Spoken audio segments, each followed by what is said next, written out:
All right, good evening, everybody. So, what we have planned today, there has been buzz popping up again, or I won't even call it buzz, but a lot of fan speculation regarding Elias Pettersen and the idea of him being a Hurricane.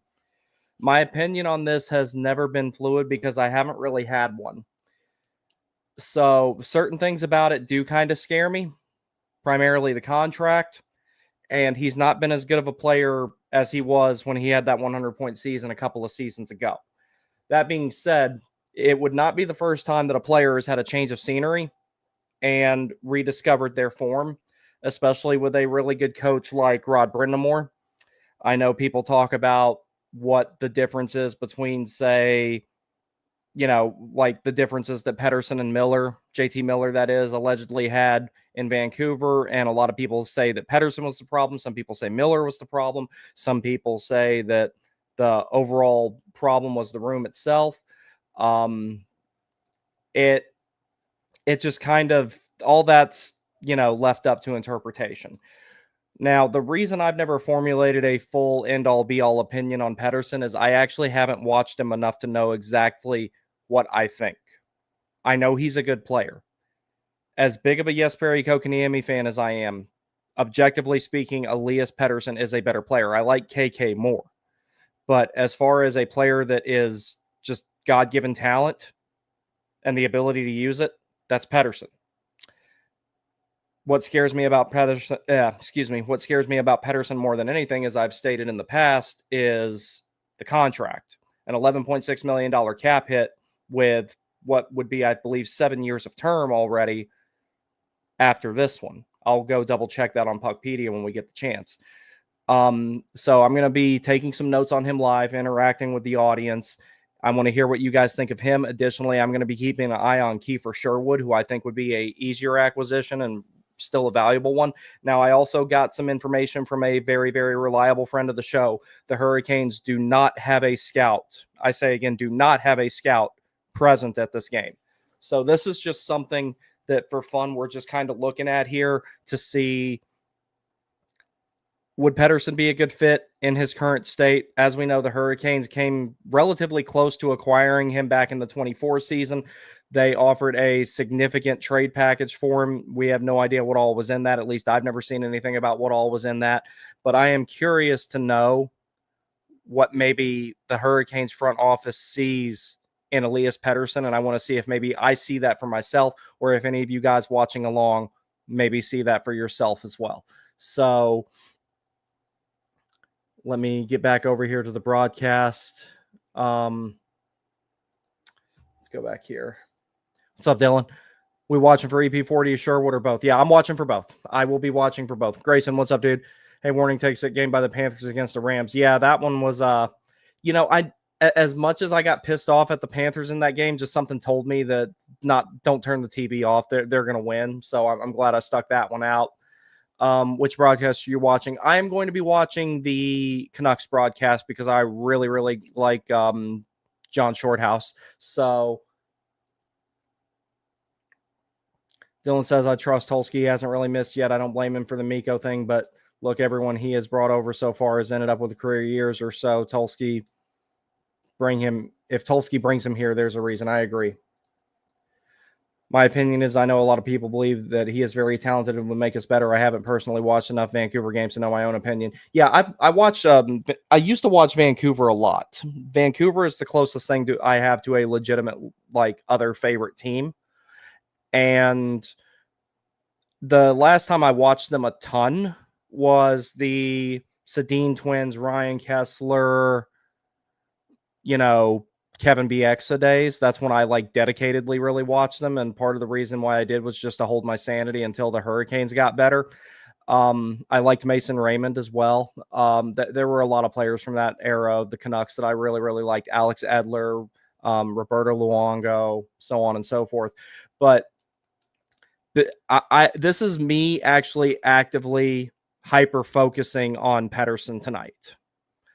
So him and Sherwood primarily. I'll probably take a little bit of a look at Connor Garland too, but Connor Garland is someone, if the Hurricanes didn't already have Blake and Stankoven, Connor Garland is someone I would want the Hurricanes to look at. Stop running into stuff. weirdo. Go lay down. Yeah, lay down, buddy. You're good. Sorry, my dog's being crazy. Yeah, things make loud noises when you run into them. It's like my Uncle Johnny my Uncle Johnny one time, this was something I didn't witness. It was before I was born. I love him to death, but he did one of the most boneheaded things that you could possibly do. We were up in the mountains one day, or I wasn't there. Like I said, this was before I was born. We were up in the mountains one day, and he took my grandfather's 357 Magnum. He held it over his head with one fucking arm and shot it into the air. And then after that, he's like, ow, my shoulder hurts. Gee, I wonder why, Uncle Johnny. Why does your shoulder hurt? Let's think about this. Anyway, life lesson there, huh, Frank? I'm not mad at you. I'm just telling you why that noise happened. I've had this dog for 8 years and I still have to teach him the basics. Let's see here.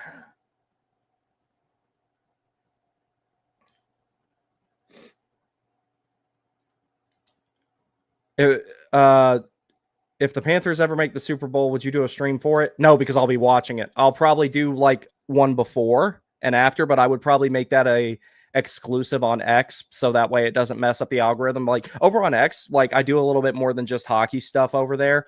Like I've been playing NASCAR 25 and I've streamed it a couple of times over there. So Catherine says, let's go Avs. Good to see you. Haven't seen you in a while. Dylan says I switched over to the Vancouver broadcast. Yeah, you can watch whichever one, but I just personally choose that one.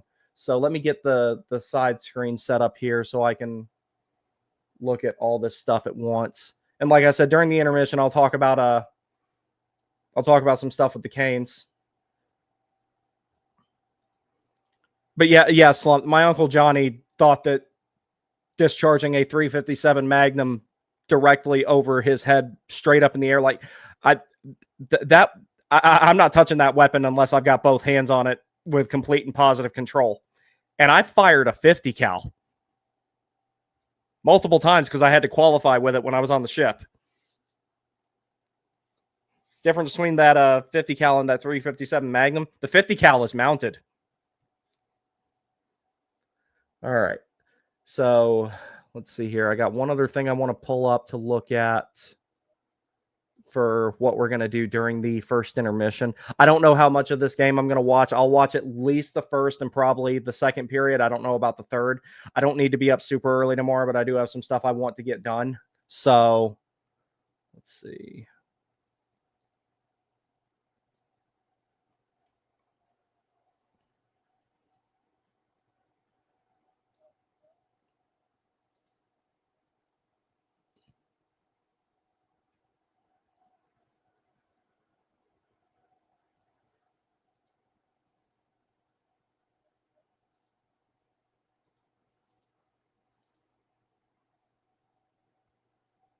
Okay, this is weird. That's going to be interesting to talk about during the intermission. Okay, yeah, I'm looking up some stuff to talk about during the intermission here because I've got some interesting stuff on Aho and the face-offs and wanting to talk about the power play and everything like that.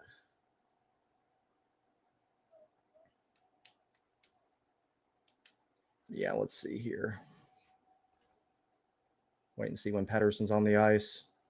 Hopefully he's playing tonight because I didn't look at the lineups, but I hadn't heard anything about him being injured or anything.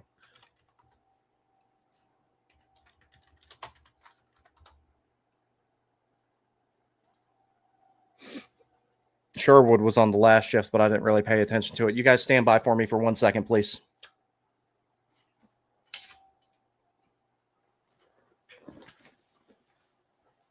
Hey, puppy. You're a good boy. You just shouldn't run into shit and then wonder why your head hurts.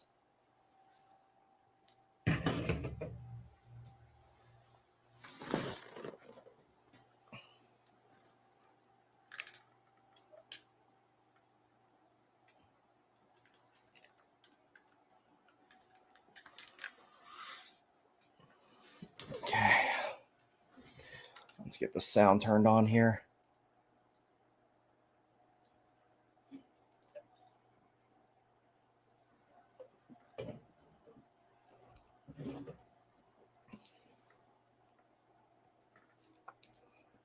That was nasty.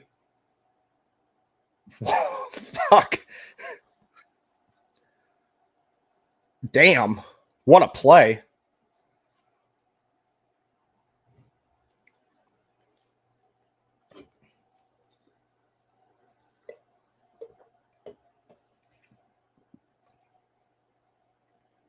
Great effort there to make that pass by Art Sheep Mains. Oh, no. Baines had the primary assist. Linus Carlson with the goal. Okay. I had just gotten my sound turned back on when that went down. That was a sick play.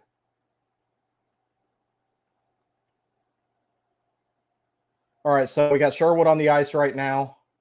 Get the stupid ad out of the way, Sportsnet. I'm trying to scout here.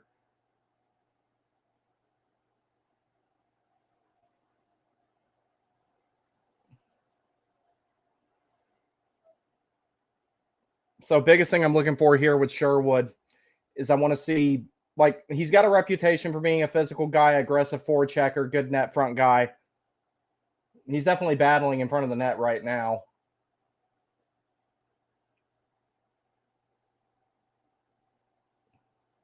Good puck protection. And I don't care what anybody says, Cale Makar is good at defending. So if you can keep it away from him, then. Yes, Grayson. Slavin was, in fact, on the ice today in a non-contact sweater. So, yeah, that's a good sign. See, I like Brock Besser, too. I just wish he was a little bit faster.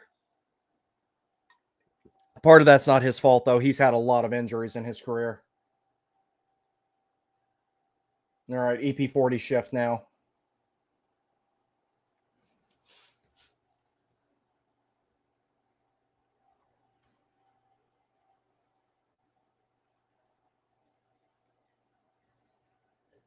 Well, he gets waved out of the circle, so I guess he's going to be a good fit if he does come to Carolina.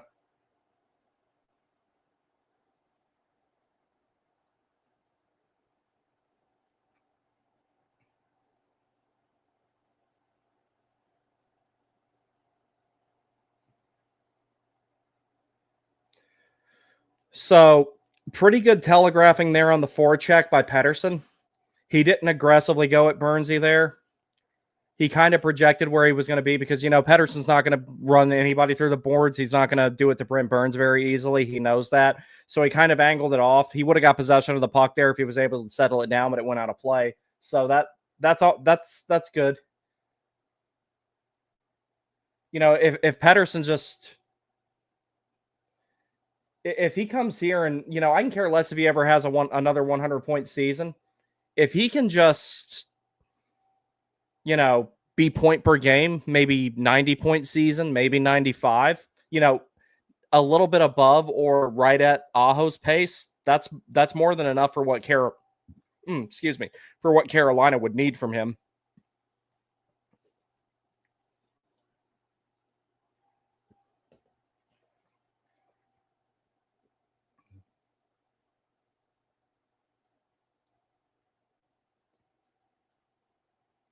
Okay.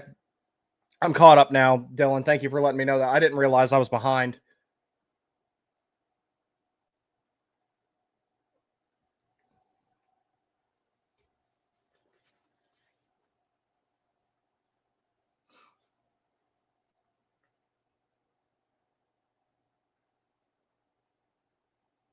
All right, Pettersen on the puck retrieval here. Let's see how he handles this breakout.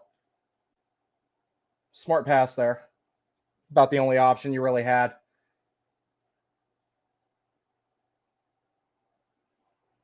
See how he does on this forecheck here. A little bit slow. Overall, they forced an icing, though. That's something that Carolina would want out of him as well. I like most of the guys that play for Vancouver. Well, I like most of the guys that play for both of these teams, honestly. But, for some odd reason, I've just never liked Philip Hronik. I just don't. I didn't like him in Detroit, and I don't like him in Vancouver. When people were saying that the Hurricanes should trade for him, I'm like, why?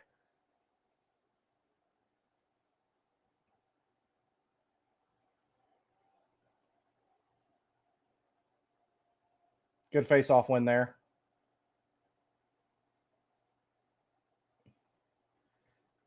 Hughes brothers are going to do Hughes things. Nice turnover, loser. Quinn's the only one that I like. But once he's in New Jersey, I won't like him anymore. All right, generates a good exit there.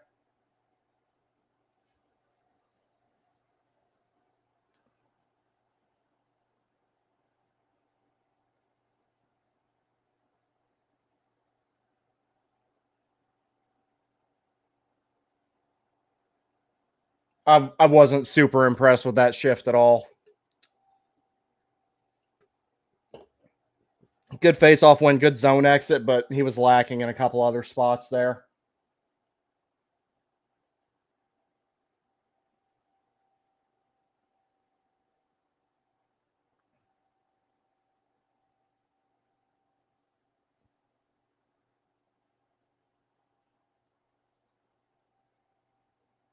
Christ, Cale Makar. Dude, no space whatsoever, and he makes it. And he makes his own time and space. Couldn't do nothing with that one. That was kind of a grenade there.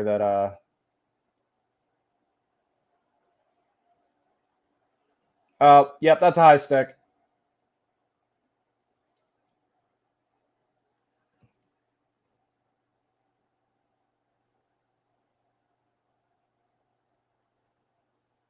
Old man Brock took one in the face.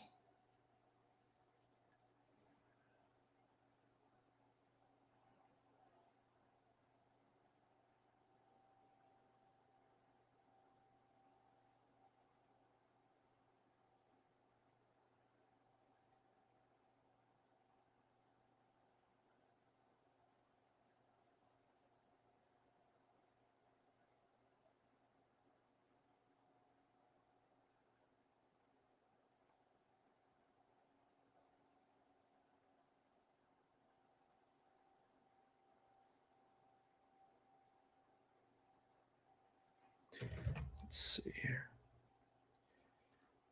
Yeah, Dylan, Rod would get more out of him. I really think that. I think a change of scenery works wonders for people.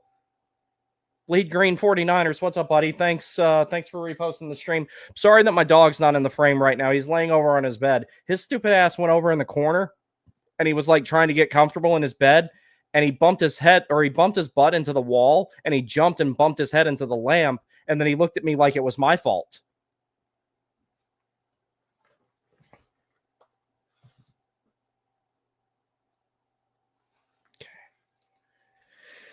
Alrighty. Haggerty, I would love to agree with you on that, but I'm one of the first people that went out of my way to publicize how good I thought Nikishin was going to be, because I made a video about him a couple of years ago that ended up being pretty popular. I don't know about that one. If that ends up being great, or if that ends up being the case, great. But that's a very tall order. Very tall order. Nikishin is going to be more like Chris Pronger and, guys like that. Shea Weber, like he's going to be more of that type of player. Still very, very impactful, but that's who I see him being more like. And as far as on the more skilled end of that, I would say I think that Nikishin is a crossbreed of Victor Hedman, Chris Pronger, and Shea Weber. I think if you fuse those three players together, that's what you get with Alexander Nikishin. Okay, that's a good forecheck right there.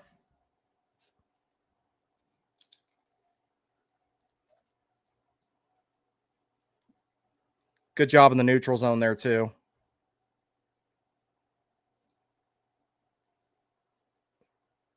Yeah, this shift, he's being a lot more relentless than his first one.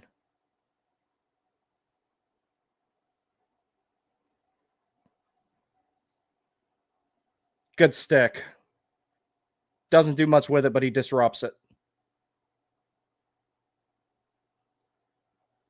All right, he's not overly aggressive with the puck pursuit here. And another reason I'm glad that they're playing Colorado tonight, if you could narrow the Western Conference down to 3 teams the Hurricanes would potentially see in the Eastern Conference or in the Stanley Cup Finals, this is one of them. Them, Dallas, and Vegas.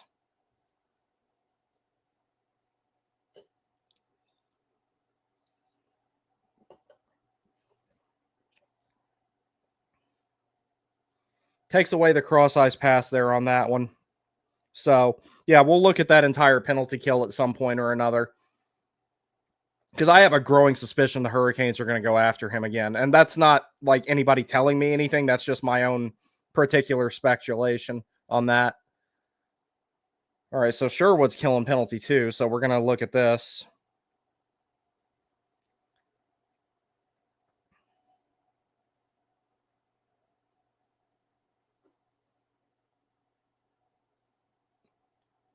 Yeah, and this is different too because it looks like Vancouver tends to go for more of a box type of penalty kill, whereas the Hurricanes go for that man-on-man style. So not as bigger emphasis on maintaining positioning. Damn, sparkling water. Maintaining positioning as opposed to covering who they're supposed to cover. I don't really like the man-on-man defense during penalty kills because it leaves somebody pretty much free reign in front of the net. You saw what Chris Kreider did when he was given that opportunity against the Hurricanes. So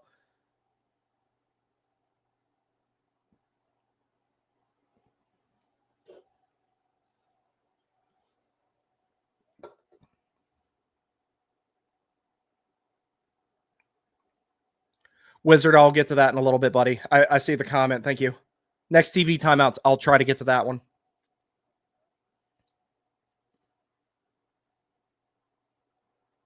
There you go, Clanker.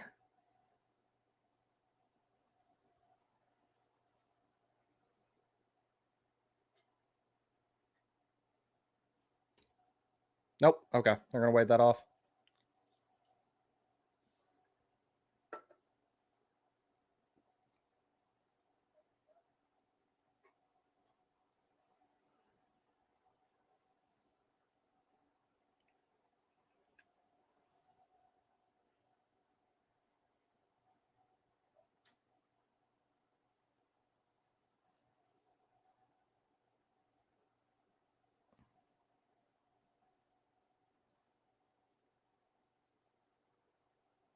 Oh, no. Oh, damn. Oh, okay. He's okay. It's not that bad. The way he went down, I thought that he was hurt way worse.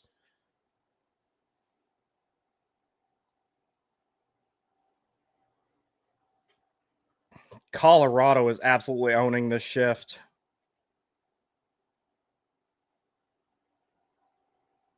This isn't sustainable for Vancouver. They got to get that puck out, even if they got to ice it and try to catch their breath with who they got on the ice.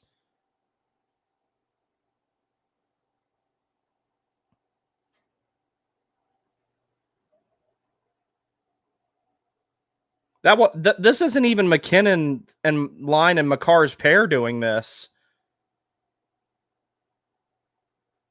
Okay, McKinnon is out there. Okay. Oh, they cleared it and got it on net so they can change their lines. Man, they were under siege there. That was a great shift by Colorado.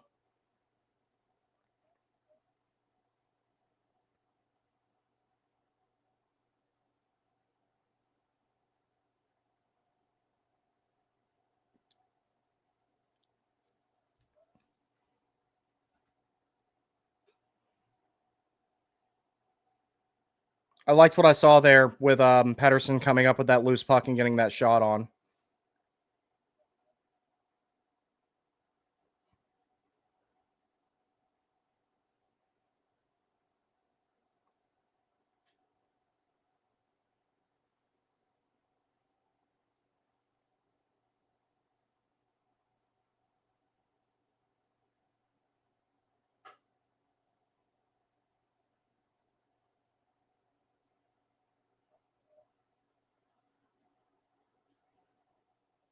That release that McCarr has is ridiculous. How he can just step into that like wrist shot like that the way that he does.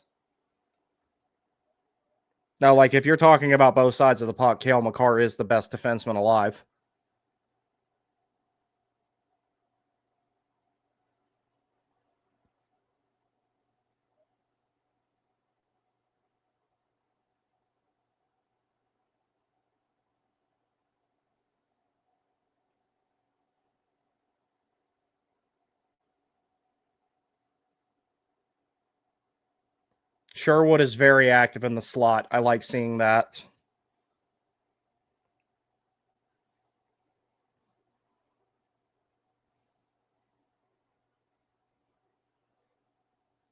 having a player active in the slot like Kiefer Sherwood on a high volume shooting team like Carolina could be very beneficial.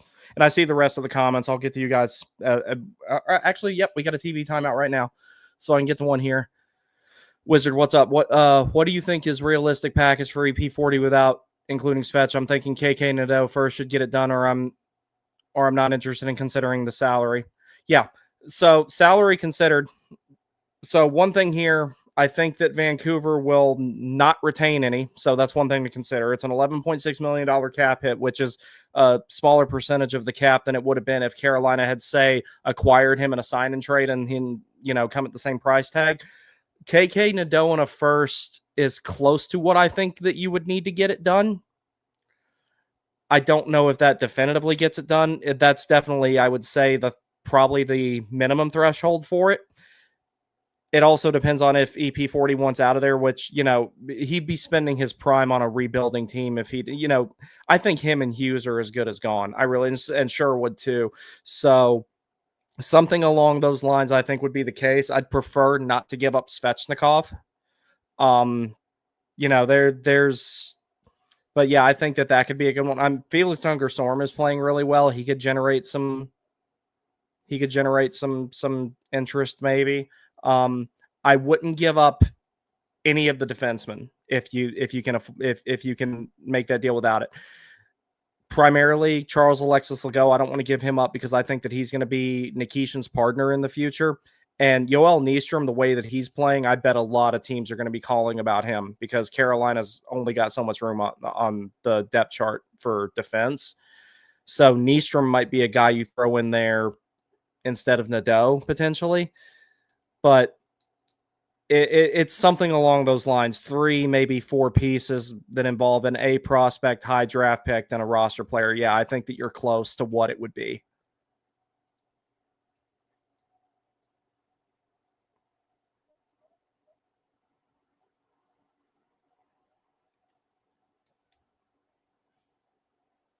All right, we get another Kiefer Sherwood shift here.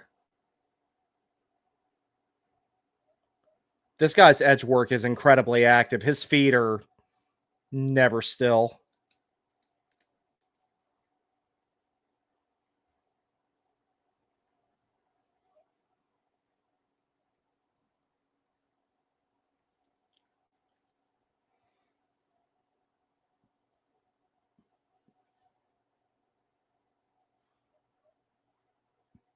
Oh.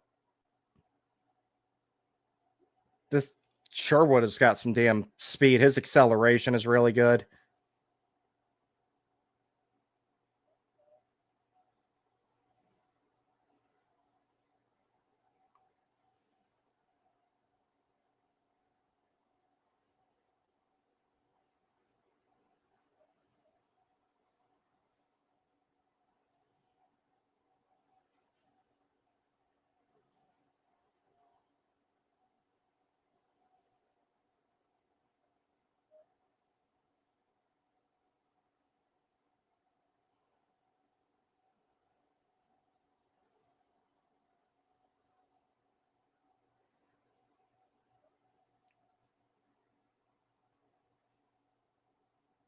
All right. Pettersen should be coming back on the ice here in a little bit.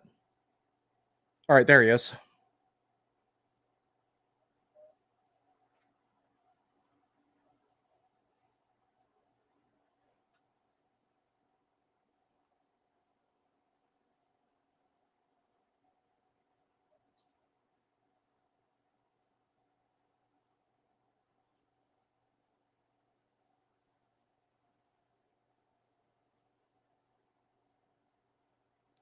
Yeah, I really, really, really like Sherwood's acceleration.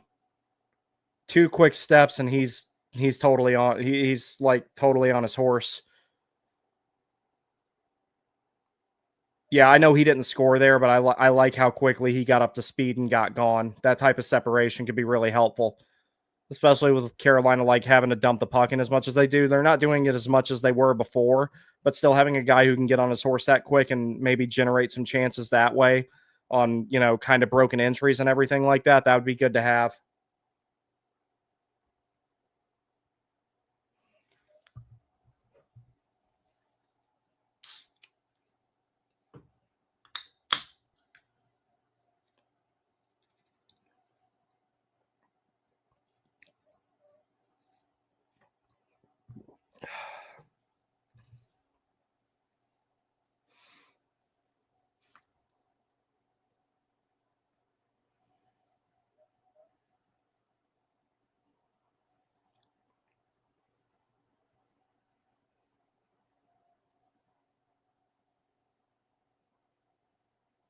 Oh, wow. Good move.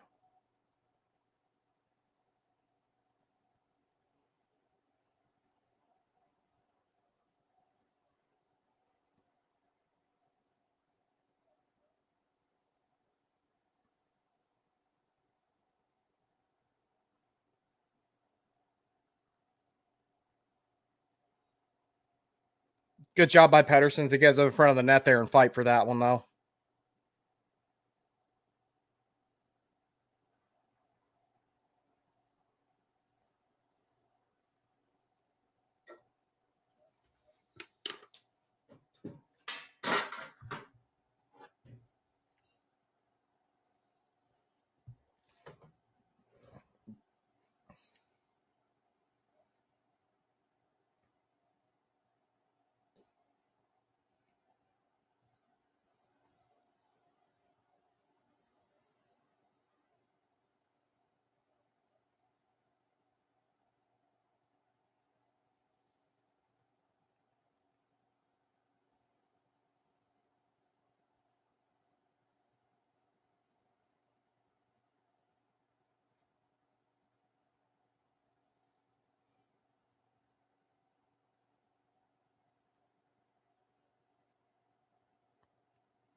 All right, Sherwood's on.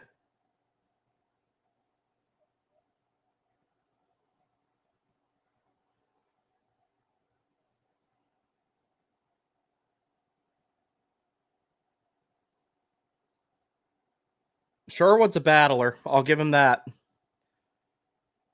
He steps really quick into his stride. His acceleration's really good. His edge work is really good, and he's got the grit to go with it. So I mean, I know that they're trying to sell high on him and ask for a first round pick for him. He's not worth that. A middle pick though, like a third or a fourth, I would do that for sure. Would probably just from what I've seen.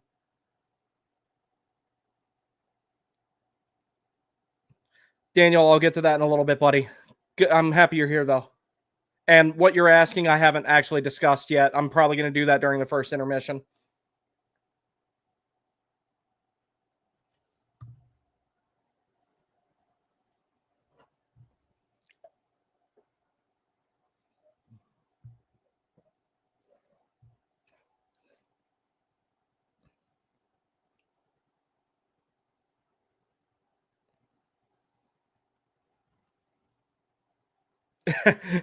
Wedgwood stopped that puck and kicked it over in the corner, and he was like looking both ways, trying to figure out where the hell it went.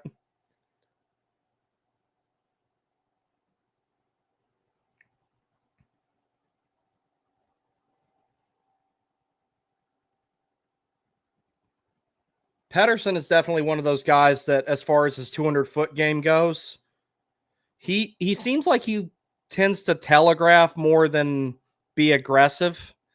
Like you see how Aho forward checks and back checks, he's like he'll drape himself all over somebody to take a puck away from them. Pettersen, he just kind of tries to like project where they're going and make them move on his terms until he gets in position to get a stick in there, which that's fine. There's more than one way to do it. But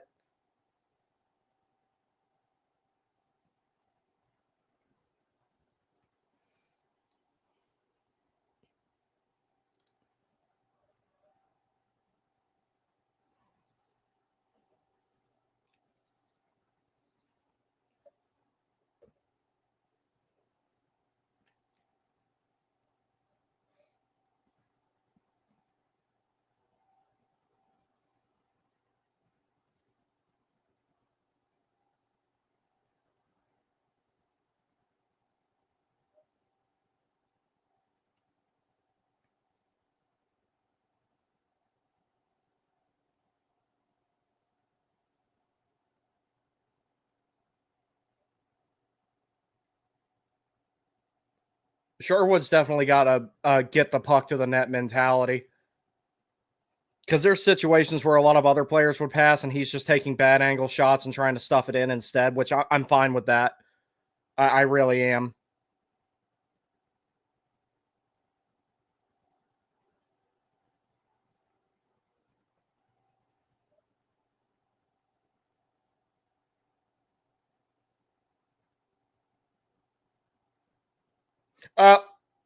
If McKinnon didn't put that in, he should have been out of the Hart Trophy discussion. I think I could have scored that goal.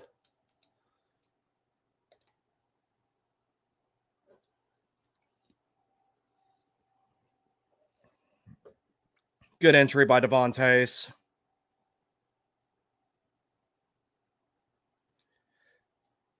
You know what's funny about that goal?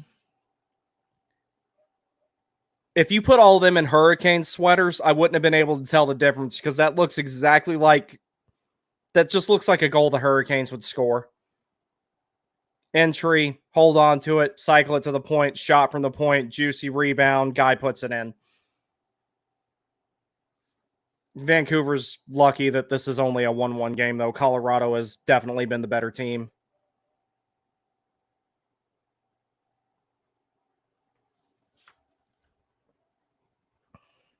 Another thing I want to look at here with Pettersen is at the 30-second mark. If I can get this, don't tell me this pin quit. Come on, pin. Great.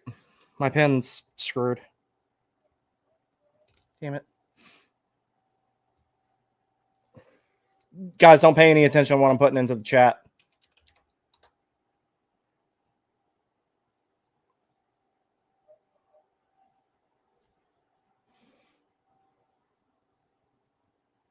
Okay. All right, guys. I'm going to take a quick break because I got to get another pin because this one decided to... Oh, wait. Now it's working. Thank you, guys. I credit you with that. Oh, wait. Now it's not. Okay. There we go. All right. Now it's working. It's probably not got a ton of ink left in it. All right. So now I don't have to worry about that. So let me look up some stuff real quick. And then we're going to talk about it because here's what's funny about it. Like y'all are going to... I'm going to have some interaction with this, with you guys. And don't need that. Don't need that. It's going to be funny because it's not what I expected to see when I looked up this stat. This is about Aho and the face-offs. So give me 1 second to write this stuff down. I wanted to do it before I started streaming, but I had to walk my dog. But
all right.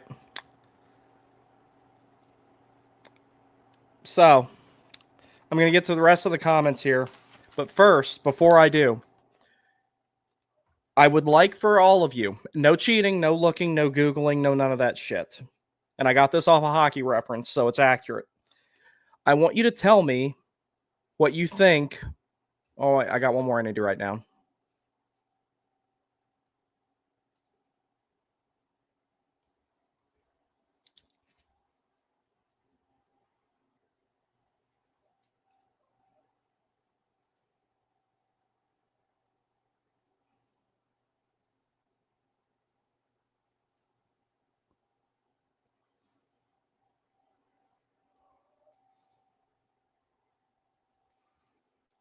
Let me get this other one here.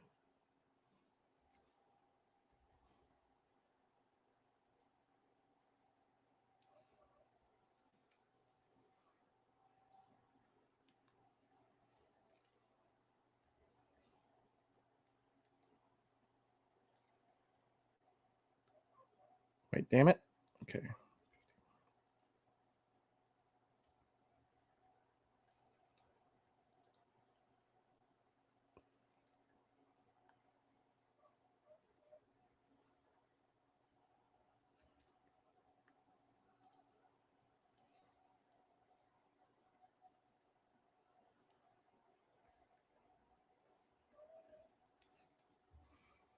Okay.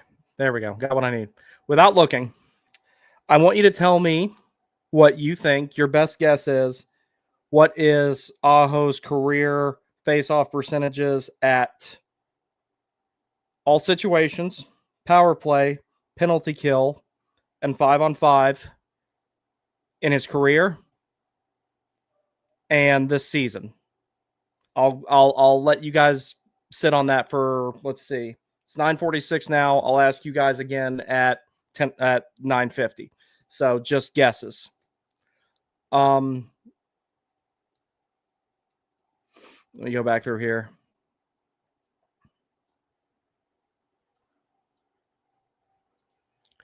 Dylan says Jarvis' heart about to be broken once he gets the notice that KK is gone.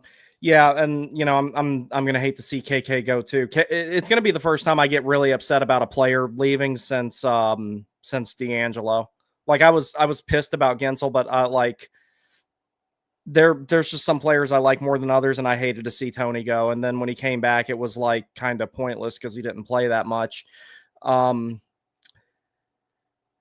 Haggerty says, I think you're right. Personally, think it will be Svech and KK package. They can afford to give up Svech with Robbie and Hall. No, I don't think that. They're not going to give up both Svechnikov and KK. That's not going to happen. That's too much for Pettersen.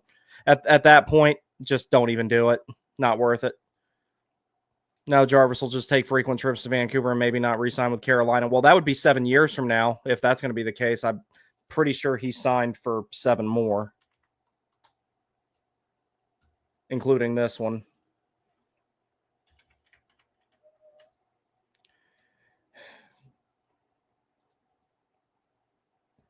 Yeah, he's got another 7 years on his contract, so I'm not worried about that anytime soon.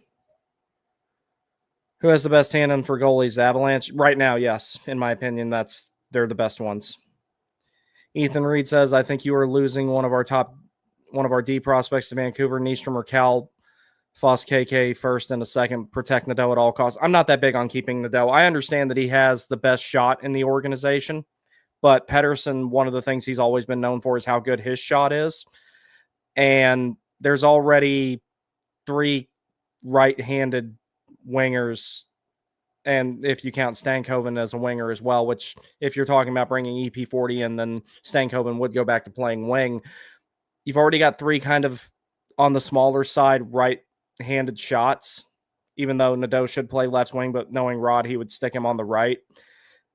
I just don't really see the point of adding a 4th guy like that to the lineup when he would best be served to be in the top 6, and then he wouldn't be in the top 6 for the foreseeable future anyway because there's no room for him. And we know how long Rod takes integrating the young guys in a lot of occasions. Like Jarvis got an extended look primarily because of Niederreiter being hurt. If Nino Niederreiter wasn't hurt that season, giving Jarvis that big of an opportunity, he might not have seen that many minutes so quickly.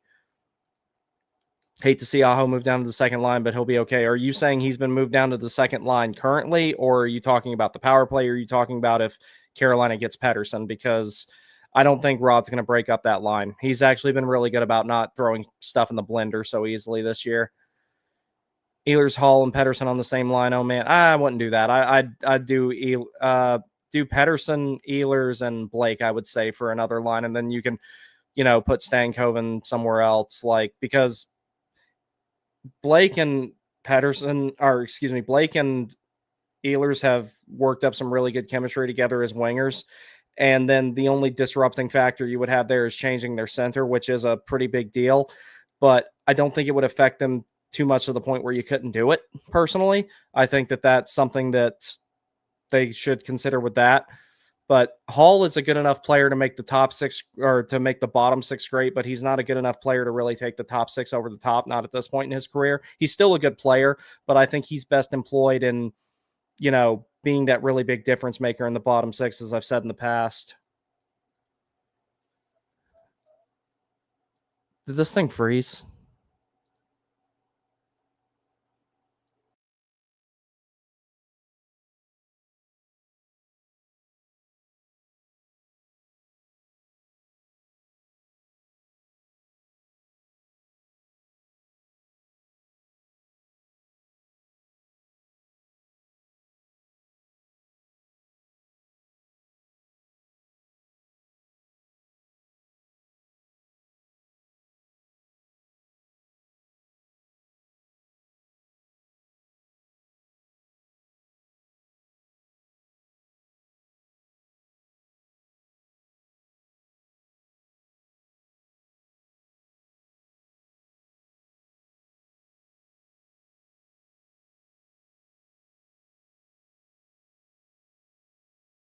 Okay, we're back. I don't know what happened there. All right, let me get back to what I was doing here. What should the lineup look like with EP40 in it? I'd put him between Ehlers and Blake to start. I'm sure they'll experiment around with some other stuff. You kind of have to bring in a player in like that. He's someone that you see as a core piece of the lineup. He's not someone you just slot in anywhere. Sherwood, on the other hand, that's someone you could potentially slot anywhere up and down the depth chart. Daniel, what's up, buddy? What's up, bro? Sorry, I missed the first little bit. I'm sure you discussed, but what are your thoughts on the power play shakeup today? I'm going to go into detail on that, and that's actually one of the reasons why I was asking you guys to put like what your guesstimations were of Aho's face-off totals, because they're going to surprise you, because they surprised the hell out of me. He's going to want more than 1.5 million a year after. Are you talking about Sherwood? Like, because Sherwood's just, if Carolina goes and gets Sherwood, he's a rental. Like, that's it. No, we would have smacked the post. Yeah, probably. Wings beat Bruin, Islanders beat Lightning. Okay, well, yeah, that second one's not good, but especially with how tight the Metro is. But the Eastern Conference in general is tight. Rangers just beating the Stars in OT. You got to be kidding me. God damn it.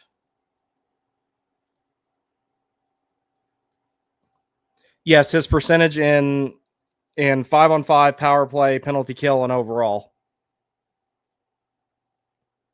Pretty close. Svech, Robbie, and Hall out the door. Terrible. Overall or career 53%, kind of close.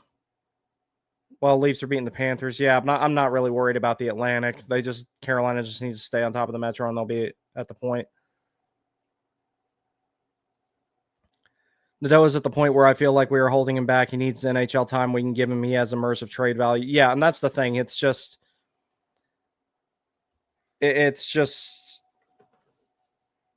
there's just not really room for him to move up in Carolina's depth chart unless Stankoven or Blake are gone, and that's not going to happen.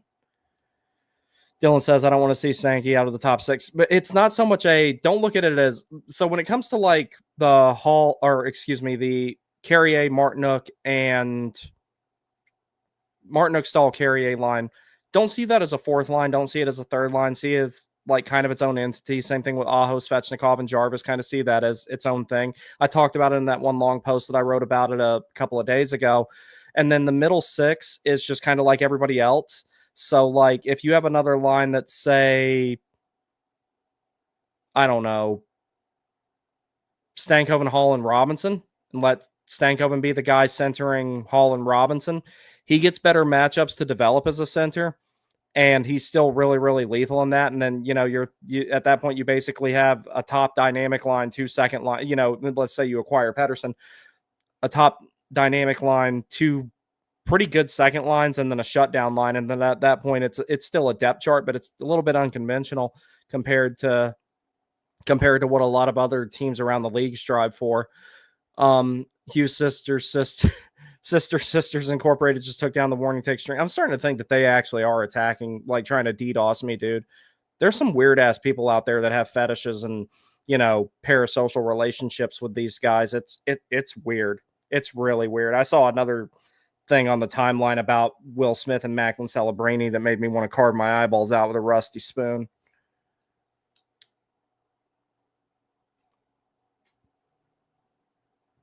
Five v 5, 51% power play, 49% PK, 52% career.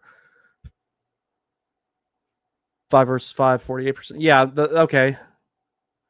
Well, I guess then give Kotkaniemi and Jankowski Vancouver and still have Stankoven at center. And yep, and that's fine, because then you'd still have Robidas to be your call-up guy, and Suzuki's still down there in the event that you maybe need him if you need someone to fill in for a while because of injuries. There's definitely a lot of good options if the Hurricanes acquire another center. I have no issue with Stankoven continuing to play center. I just want him to be in a little bit easier of a position to develop because he's slowly and steadily gotten better. But Stankoven's not a Stanley Cup winning top six center or a top six center on a Stanley Cup winning team right now. That's the only thing. Will he get there eventually? I absolutely believe he could. He's just not that guy yet. And I've often said I think Stankoven has the highest ceiling of anybody on the team right now as far as newer players are concerned. So if you put him back on the wing, he could potentially thrive. But, if the Hurricanes center chart is Aho, Pettersen, Stankoven, and Stahl, that's great. No traditional superstar there, but with that type of depth, you don't really need one. And then when you look at, or, if you want to say Aho, Robert Thomas, Stankoven, Stahl, still really good. So there's a bunch of different things you can do there. Or let's say a trade does happen that doesn't involve Kokoniemi. You can build another line that's with KK and Stankoven and, maybe Hall. Like, there's a lot of really good options there. So we'll see how it shakes out. But, I mean, I'm okay with Stankoven staying at center. But I just want him to be somewhere where the matchups are a little bit easier for him. It's a good problem to have. We could trade our top prospects and still know we will be just fine for years to come. Yeah. We're the team in regards of depth organizationally and, on the active roster itself is fine. It's just missing that lethality in the top six, and then maybe the goaltending is still a question mark. Bussy is doing his absolute best to erase that question mark. All right, so now that we're through all that here are Sebastian Aho's career faceoff percentages. In all situations, he is 51.3. On the power play, he is 59.6. On the penalty kill, he is 47.1. And at 5-on-5, he is 50.2. Pretty solid numbers. This season, in all situations, 48.4. A little bit of a dip, but not bad. Here's what I find amazingly funny, and if you don't believe me, you can go on Hockey Reference and look it up for yourself. Power play.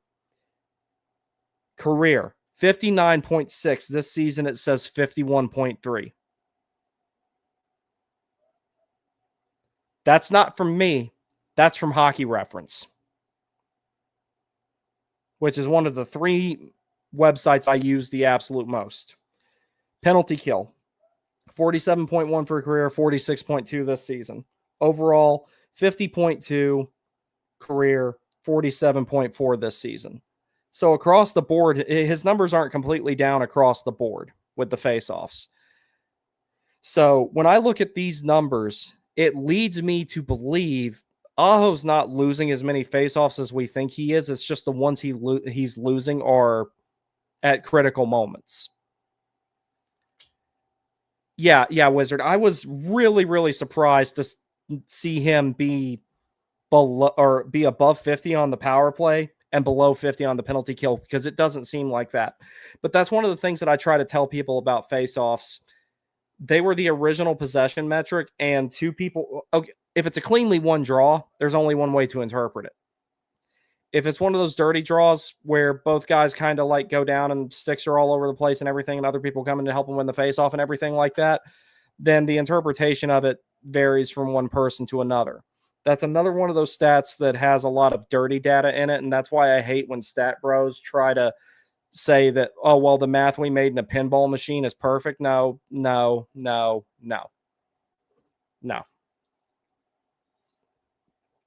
People share those stupid JFresh cards all the time to try and, solidify their argument that one player is better than the other. And I'm like, dude, it's stupid, especially when you're talking about on the defensive side of things.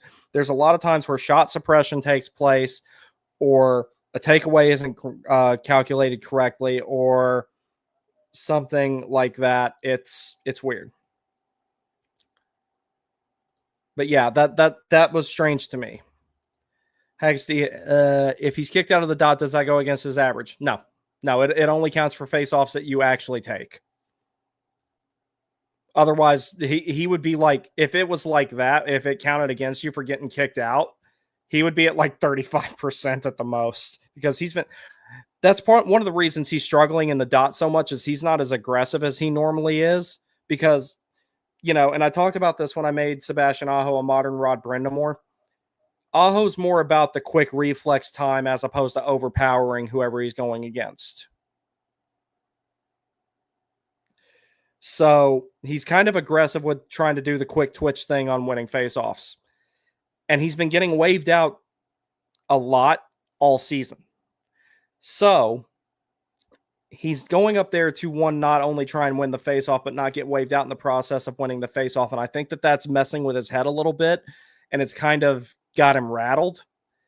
So that leads me to my next point. I'm glad that Jordan Stahl is going on power play 1, not only for the faceoff and the net front aspect of it and having some size there to, screen the goalie and everything. It gives Aho a little bit of a reprieve and a little bit of a chance to reset. So those are good things.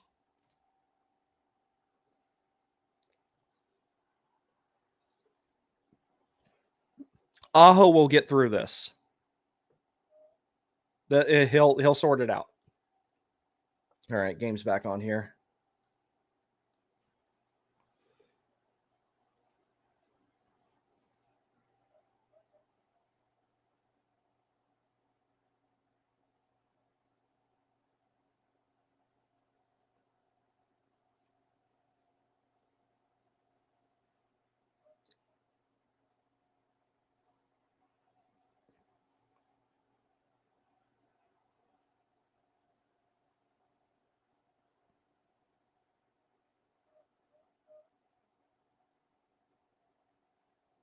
Oof.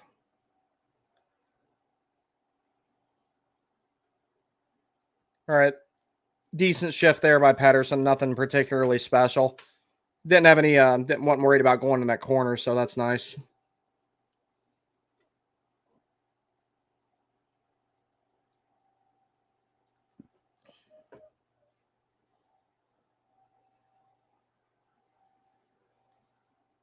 Nate Dogg is upset about something.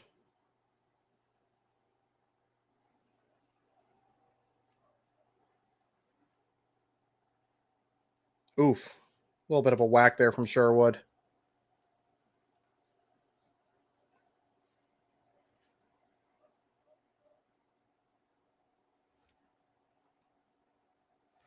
All right, this is a good chance to watch Pettersen too because he'll be on the power play.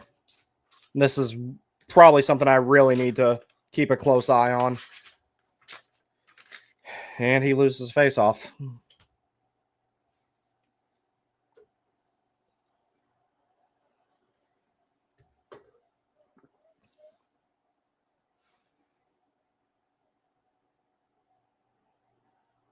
Good entry. Creates time and space with that cut to the middle there. That's good. He opened up that penalty killing formation a lot there. With that. That's good.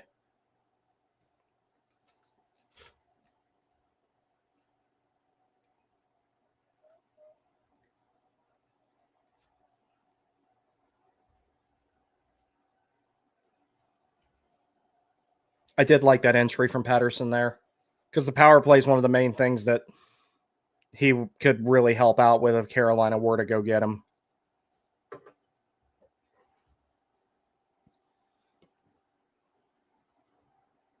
Good cross ice there on entry. Managed to hold the zone.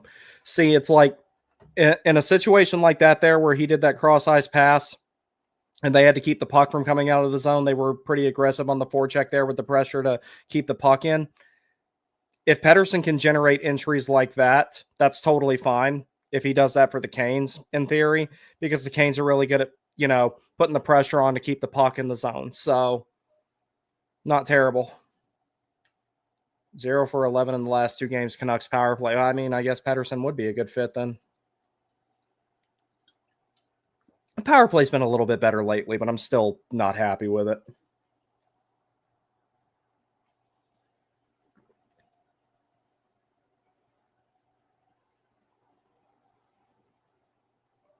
Good Mohawk turn before that shot by Sherwood.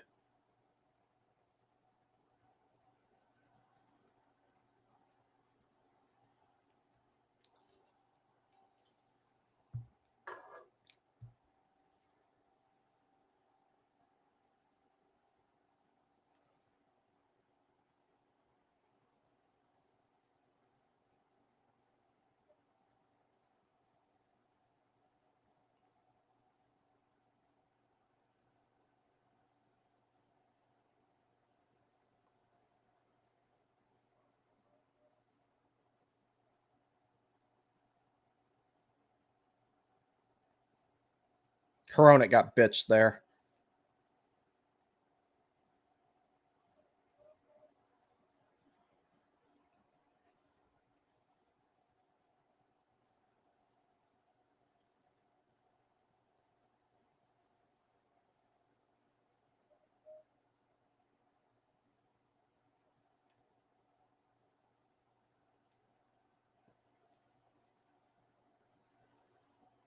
All right, Pettersen's back on here.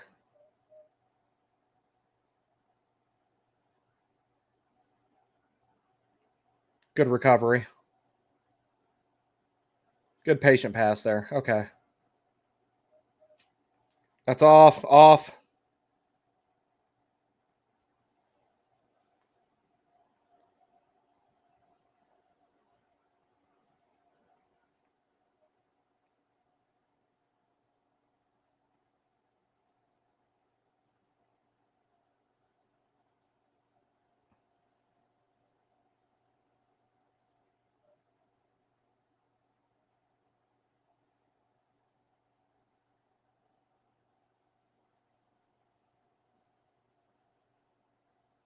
Good puck management here.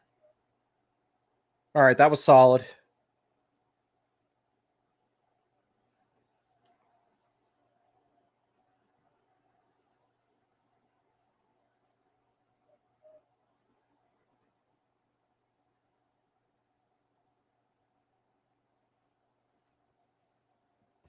All right, let's see here. Daniel says, Rod did say that they were just experimenting for specific situations would stall in the power play, but I have a feeling he's just being tight-lipped, and this may be the plan going forward. So the only ways I see that playing out, because Jordo already pulls a heavy amount of minutes. He's your primary penalty killing forward. He's got really tough matchups against teams that have really, really good top six forwards in particular, i.e. Edmonton, Toronto, Colorado, like teams like that. And he's very often matched up against the other team's best line. He's already got a pretty big workload, and he's one of the older guys on the team. Now, not to say that Jordo can't handle that, but you don't want to put too much more mileage on him than you have to, especially this early in the season before you get to the playoffs. The only way I see that being a sustained thing is if Aho just never recovers from his face-off issues, which I don't think that's going to be a problem. Or they just go to the 3-on-3 strategy that they do where Jordo wins the face-off, he jumps off, and somebody comes on. So if it's a long-term thing, that's the way that I think that it would play out. I think that this is just kind of another thing that he's trying to do to jolt some life into the power play, which I'm going to talk about that more at the second intermission. But I think it's going to be a temporary thing. It's just kind of to, get things to go in the right direction, because right now the power play is so problematic. You kind of got to throw whatever you can at it to try and fix it. And this is just one of those things that can help it move in the right direction. And then eventually it's kind of like when he would mix up the lines. They'd go out there, he'd mix up the lines when they weren't playing well. They'd score a goal. They'd start doing well in a game, and he'd change them back to normal in a lot of situations. I think that's what it'll be with the power play. I don't think that this will be a long-term thing, and I also don't think Aho is going to struggle in the dots for the entire season. I think that Jordo taking the power play faceoffs is going to give Aho a little bit of a reprieve and a chance to, hit the reset button on that. Everything's going to be fine.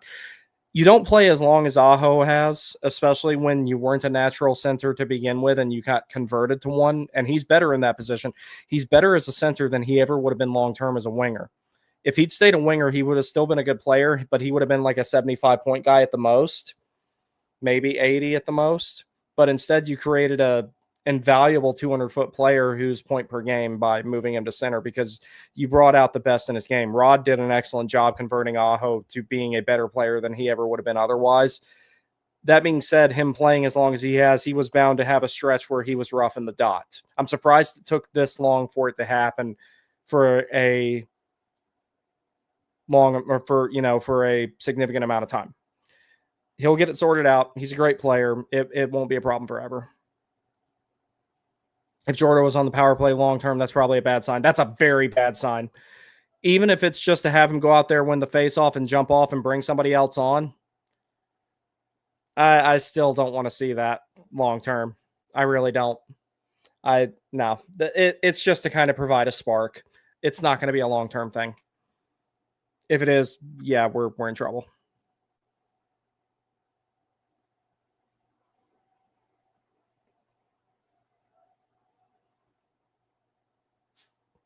Is Besser wearing Bauer skates now? Oh. I mean, they are better in my opinion. And I'm not even really that big of a Bauer guy. The majority of my gear is CCM.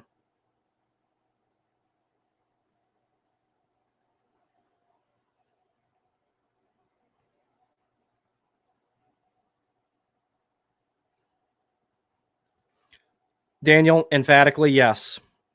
Sebastian Aho is my favorite center of all time, other than Rod Brindamore. That being said, I emphatically agree. Yes. But the thing is, there's not one out there. There's maybe 10 players in this league that are better than Aho, and one of them is out there right now taking a face off, and his name is Nathan McKinnon. Actually, I don't even want to say 10 that are definitively better than Aho as a center. There's more like 8 if you're talking about all-encompassing aspect of the game. If you're talking about offensively, defensively, possession driving, what you do on and off the puck, the 200-foot game, there's very few players better than Aho. There's plenty of players who are better than him at putting up points, but as far as playing the position in a complete manner, there's not that many better than him. And the ones that are definitively better than him, i.e. that guy out there wearing 29, you're never going to get them. So, yeah, emphatically, yes, that would make the team better. It would be kind of like when, one of the players that Aho has a lot of similarities with, in my opinion, is Nicholas Backstrom. And Backstrom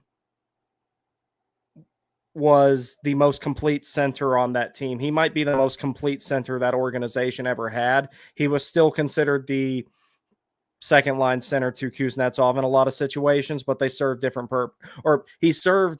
him and Kuznetsov were both the top 6 centers. It depends on, who you ask, what order they were in, but they served different purposes. And, Alex Ovechkin owes about 50%, maybe more, of his career success to Nicholas Backstrom. So, yeah, emphatically, that would make my day. That would be, and who would be happier about it than any of us if they got a player that was so good that Sebastian Aho was officially the second line center of the Carolina Hurricanes? Sebastian Aho would probably be happier about it than all of us combined because he wants to win. Dude is competitive. But yeah, like you're saying, Wizard, he'd be the best second line center in the league.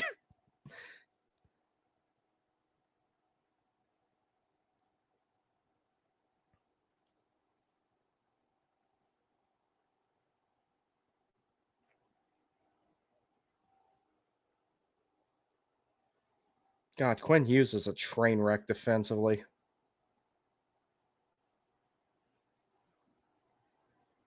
Yeah, it's like he fails to get possession of the puck and help with the zone exit, and then he's all the way up at center ice, and he's a defenseman. Okay.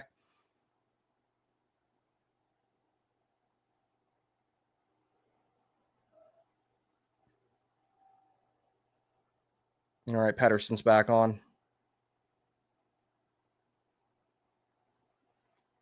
Pettersen got a piece of that puck right there, it looked like, on that shot from the point. Good puck retrieval there.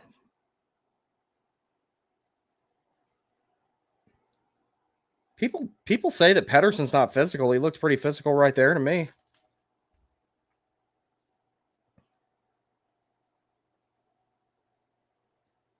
Good job disrupting that transition there. Okay, good stuff there.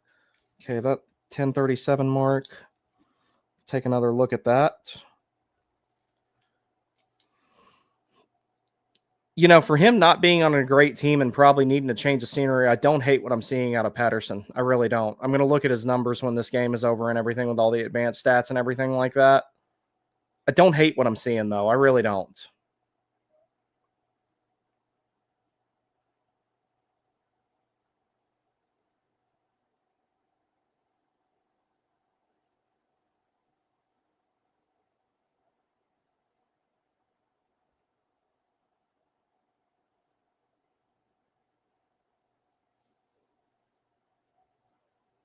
Yeah, when Pettersen was down there in that corner battling 3 Avalanche players to try and hold on to that puck in Carolina, he wouldn't be in that situation very often, if at all.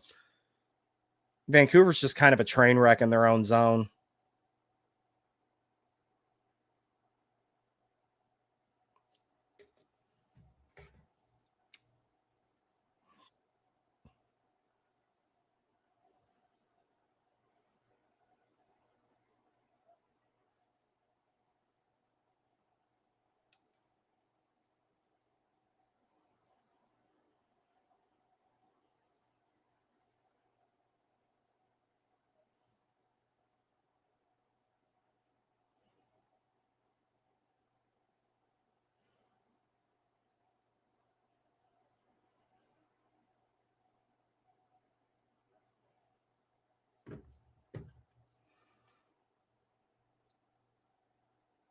Okay.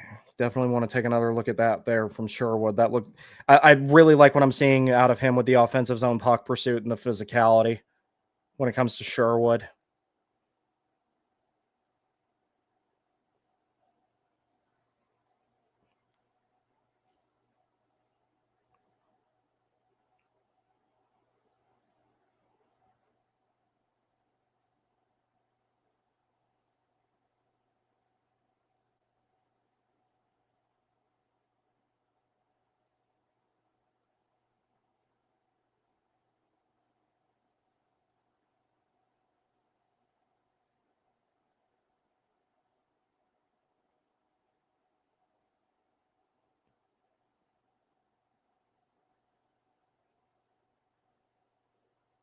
Burns shot right on. Don't know where I got that from.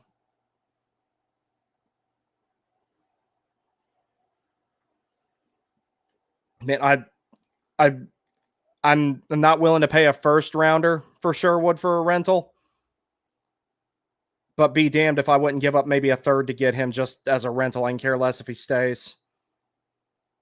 Not entirely sure exactly where you slot him in, but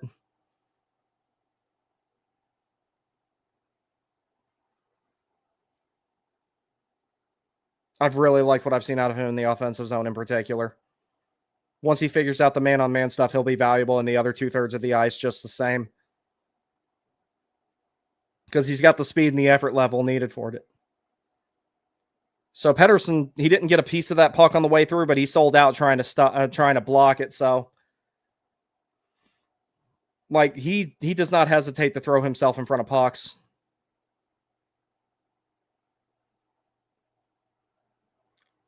Good defensive play there by Hughes. You don't hear that often.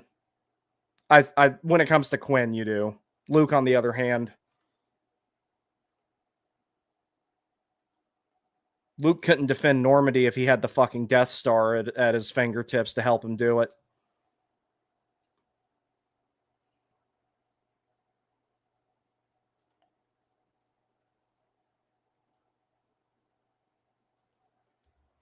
Aho has no ego.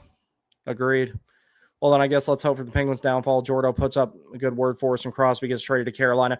I don't think he's leaving Pittsburgh. I really don't. And honestly, I'd rather not spend assets to bring in someone like Crosby. I'm not a big Crosby guy anyway, but that aside, objectively, he would make the team better if he were in Carolina. But more than anything, I'm looking at the long term here because the team you have in Carolina is not a win cup now or it's over team. This is a win cup now, and you can possibly go win another one the next season team. So I want a long-term piece there. Team comes first. That's why I'll be the next captain, referencing Aho. Absolutely. I think EP40 and Sherwood have stuck out to me the most, not just because those who I'm watching, they have been the best on their team tonight. Yeah, I'm really impressed with Sherwood. Wizard says Sherwood would fit like a glove on the Jordan line, but Carrier has played outstanding there. Yeah, the problem is with Carrier, you can't rely on his health. So I think that eventually that problem would probably sort itself out. Carrier is essentially a 13th forward that plays when he's healthy. That's the only thing. It's like, and we've already seen a ton of injury. It's weird that so many people would like if you told me when the season started that, like, hey, a bunch of the Hurricanes are going to be injured and none of them are William Carrier, I was like, yeah, your crystal ball is broken, but that's exactly what's been going on. But yeah, Sherwood would add a scoring touch to that line too. I'm surprised Carrier didn't score the other night. He was one of the few guys that I felt like was really, really playing well. He was who I thought was actually going to be the guy who got the goal for the Hurricanes in regulation before, the game ended up going to overtime and Ehlers won it. But I think, don't tell me that this thing is about to drop out again.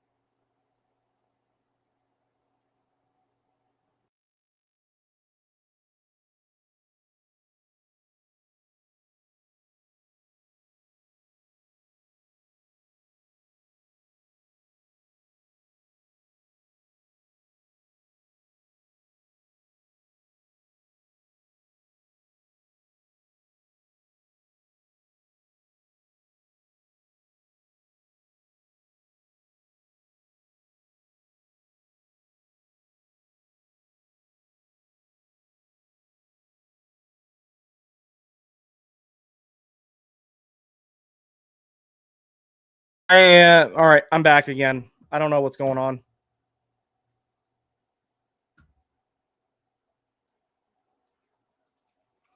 What's up, Reese? What's the most you would give up for EP40? Roster player, not named, no one out of the current top 6. None of the regular defensemen. Probably Kokaniemi would be who I would think the main piece will be there. Center for center in Vancouver's shown interest in him in the past. Prospect, someone like Nadeau, Nystrom, and, probably a first rounder and maybe an additional pick like a third. Something along those lines. It's going to be like a 3 or 4 piece trade. And I think how many picks you send is dependent on which roster player and which prospect goes out. And, if let's say it's Nadeau and Nystrom for prospects you send out, then you probably would maybe throw a low pick in there. It's hard to tell, but I think that at least 3 pieces will be involved, but more than likely 4 of some matter.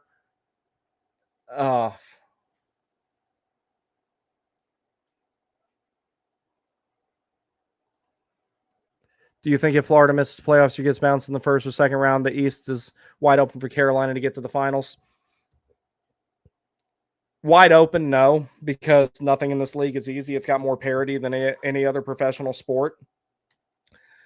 That being said, it would be the best chance they've had since 22-23, and the only reason that they didn't get to the finals in 22-23 was Bobrovsky played out of his mind, and, 3 of your, 3 forwards that would have netted you upwards of 10 goals total in 3 7-round series were out, being Svechnikov, Kasha, and Pacioretty. So, and then, you also have to remember, Carolina got past the Islanders and the Devils without Teravainen, who was a pretty critical piece at that time. So, Canucks are holding their own. Yep. If we get rid of Jankowski and KK, who's the extra C? Robidas. Yeah, Robidas's good enough for that.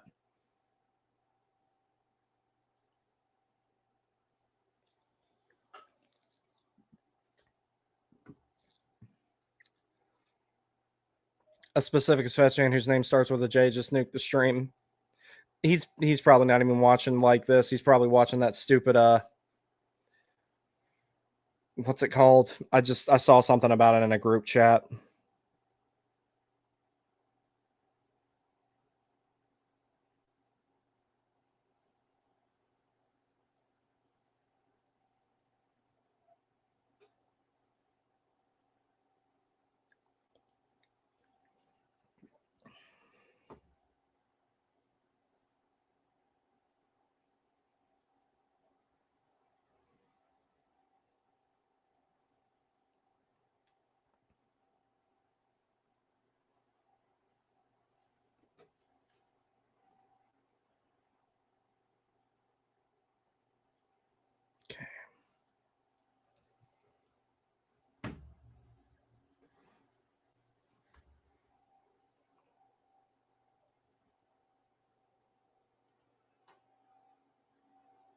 Yeah, that's what it is.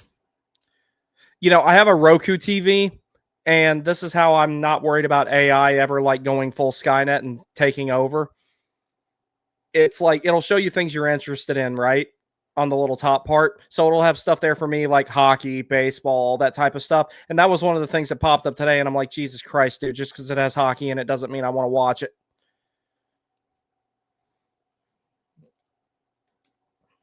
I remember when Friedman first reported Carolina's interest in Pettersen. I think it was before the trade deadline, March 2024. Yep, that's when it was. And the Sportsnet article got released saying Carolina offered Natchez for him. Yeah, I remember Friedman posted something around that time where he said it was such a significant trade package that Carolina offered that Vancouver basically said negotiate an extension or we're trading you. And you know, apparently it was pretty significant. I can only imagine what all was in it. And I'd imagine with a trade package that big, there was something else coming back from Vancouver other than just Pettersen. But yeah, the way that he's taken kind of a dip in the last couple of years, so you could get him for less assets now. So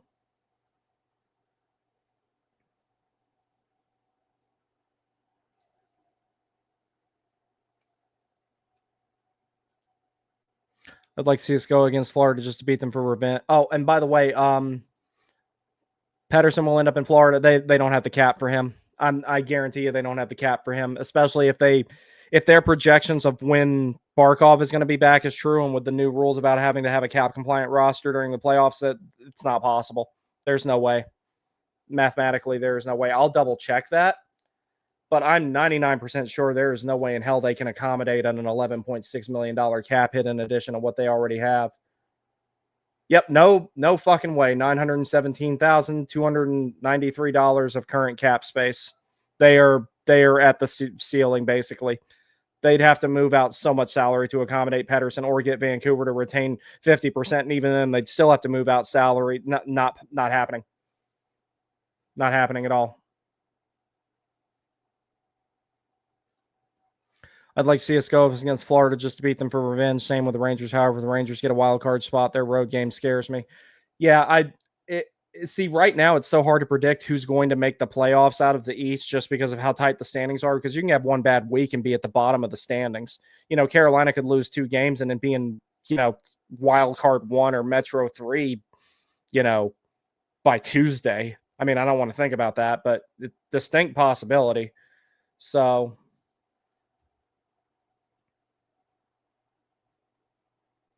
good defensive stick there by Pettersen on Natchez. That's at the 303 mark.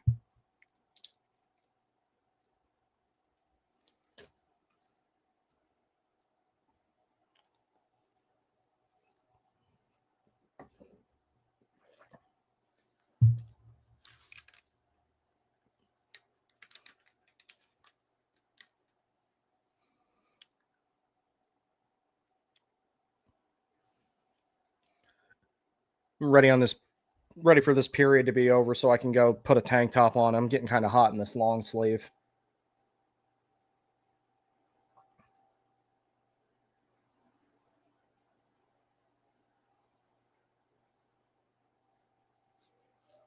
That was a good box out there by Pettersen, as John pointed out.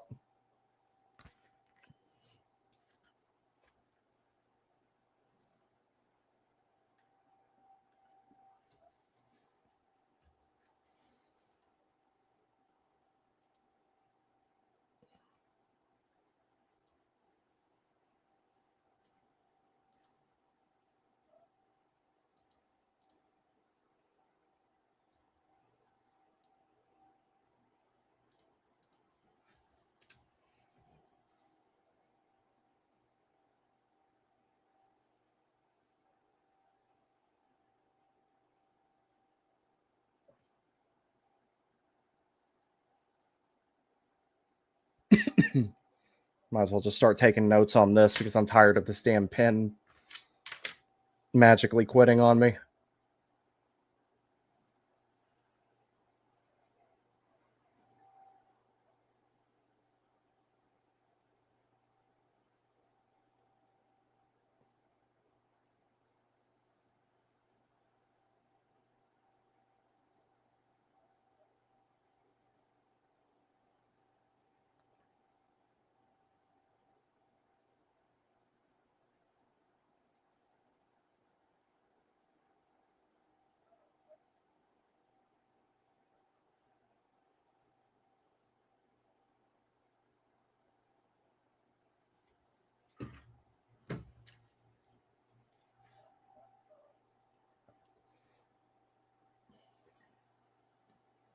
Another thing about Sherwood, him being a right-handed shot, would, like, if he were to take Carrier's spot, for example, that could be good. But yeah, getting Sherwood as a rent, like getting EP40, you're gonna have to like move some small mountains to get that done.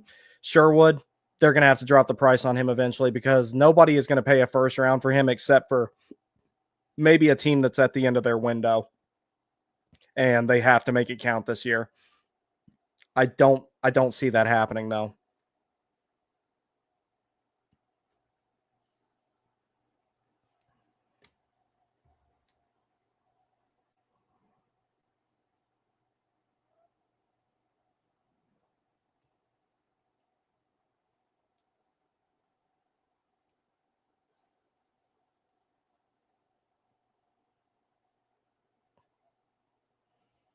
Jesus Christ, what a shot. Just perfectly read that play and, found open ice. I'm so glad Landeskog made it back, though. Looked like his career was over, and he managed to make it back. And he was one of the classiest guys in the league, so I'm really happy he was able to keep playing. I can only imagine what everybody in the minors was thinking when they saw, like, Gabriel Landeskog on a conditioning stint with the Colorado Eagles. Whoever they played that night would have been, like, terrified. Gabriel Landeskog on one leg is still scary.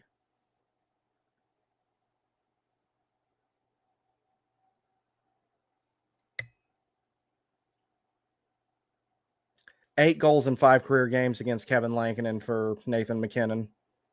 Unreal. All right. All right, guys. I'm going to go put a tank top on. And I will get back, and we're going to talk about the Canes power play changes and everything like that in a little bit more detail than what we talked about during the first intermission of this game. I'll try to stay up to watch the third. I'm doing my best not to play NASCAR 25 today because, like, I played it a bunch yesterday and I had a hard time falling asleep because, like, I kept sitting there, in bed with my arms going like this. I will be back.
Okay.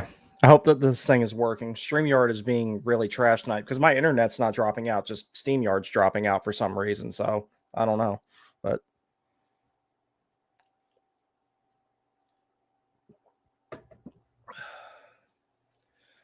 alrighty. I wrote a little bit of a write-up over on X real quick during the break about both players, but primarily I talked about Kiefer Sherwood a little bit more. Basically reiterating the same thoughts that I've had on the stream here. Let's see. Do you think Avs win the President's Trophy? As it stands right now, yes. Far and away the favorite for it. They'd have to have a ridiculously bad second half of the season for them not to win it at this point. I'm pretty sure they're going to win it. All right, so I'm going to talk about the power play here real quick. Power play 2. We'll talk about that one first. Nikishin, Ehlers, Blake, Hall, Stankoven. Good with that. This gives Nikishin a chance in a lower risk, lower threat situation of being on power play 2, which typically only gets about 30, 45 seconds out of the full 2 minutes to, kind of acclimate to doing it at the NHL level because it's going to be different than what he did in the K. So good exposure for him with that because you've got 4 defensively competent forwards to help cover up in the event that he makes any mistakes when he's handling the puck that close to the blue line, especially Ehlers because he's got the speed to get back and he knows how to make those defensive plays going back towards his own net.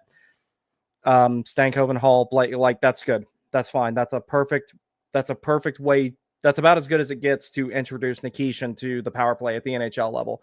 Jordo being on the top unit with Aho, Jarvis, Svechnikov, and Goss to spare. I'm good with that too. Don't think it's sustainable long-term like I was talking about before. I think this is going to be a thing just to kind of spark him and get him going in the right direction, give Aho a little bit of a break from the circle so he can kind of reset his brain. He'll still take face-offs at 5-on-5 on the penalty kill and everything like that when he needs to, but gives Aho a little bit of a chance to hit the reset button mentally and get that going correctly. So I think that both of those are good. I'm glad that they're making some changes to it because what they were doing before was not working. So not upset at all with this particular power play configuration. Top unit's not going to stay the same for very long, I don't think. Nikishin having the ability to stick on the second unit is definitely there. KK's coming back in the lineup, so that can be an option for the second unit. Lots of different things you could potentially do there. So that looks good. I'm totally good with that.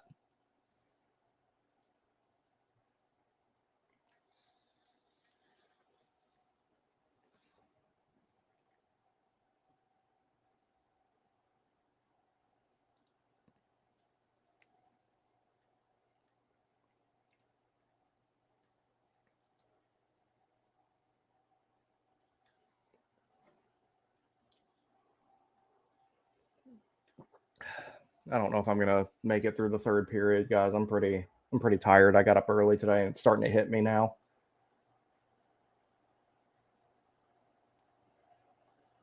All right, boys. Yeah, I think I'm going to call it a night. I'm starting to get tired. Everyone, thank you very much for joining me, but I'm going to go chill out and watch the rest of this game on the TV and relax and everything. I will do some more detailed notes regarding Pettersen. I'll probably put those out sometime tomorrow night. I got some stuff I got to wake up and do in the morning. Thank you very much for joining me. And I should be able to, provided I get everything that I need to get done tomorrow, I should be able to do both shows on Thursday. So y'all take care. Thank you for joining me. I appreciate it. Thank you for all your support. I will see you next time.